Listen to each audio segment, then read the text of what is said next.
Look, everything in Minecraft is square, so how about we stop building square houses and go from this to this? Here's 6 quick tips to make your starter house look like it was built by a pro.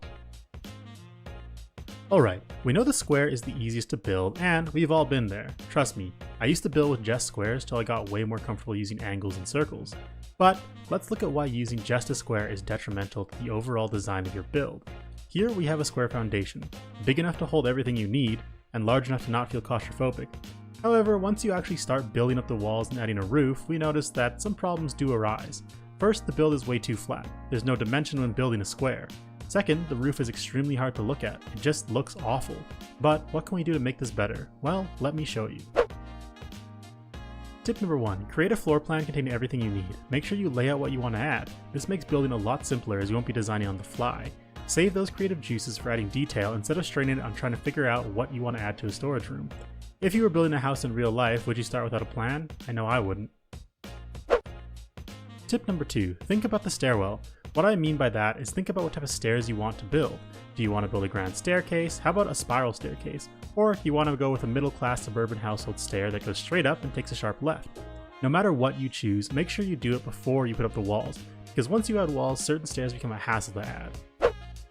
Tip number 3, okay, we have the blueprints to our home. Now what? A lot of builders like to build their houses like they would a lasagna, one layer at a time. I like to call it the Garfield method. But personally, I build a lot more organically. I build my frame first. This helps me gauge the overall look of the building before I even start investing the time detailing it. So let's start by building up the sides and adding the levels we need to make the build really pop. Tip number 4. Alright, with the frame done, we can focus on the design of the roof. Now, obviously, we don't want to go all in one direction. So how do we achieve a nice clean look? Look at the small outcroppings in the build. The way I would do it is I would have the main square either go one direction or make a pyramid shape.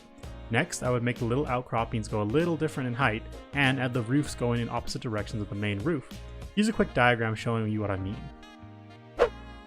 Tip number 5. Fill in the rest of the frame using whatever block choice you desire. Now, for this build, I use only oak and stone to show you that even with the simplest blocks, we can make something look amazing. Don't let blocks be an excuse as to why your build looks bad. Tip number 6, there we go. The frame is done, and even just looking at the outside of this one compared to say the one next to us, we can see it's already 10 times better. But how do we make it 100 times better? Think about the small details, the awnings, the windows, porches, fireplaces, etc. We can start to add these now that the shell is done. I personally like to start with adding supporting structures like arches, braces, and brackets to the build to make it feel a lot heavier. Use stairs and slabs and fences to achieve this effect. And there it is. Here's the final product for you all to look at. Now, I didn't do anything we didn't already talk about. All I did was follow a simple floor plan and build it up. I did end up doing the interior, but I'll show you all that in another video. For now, here's a sneak peek at the inside.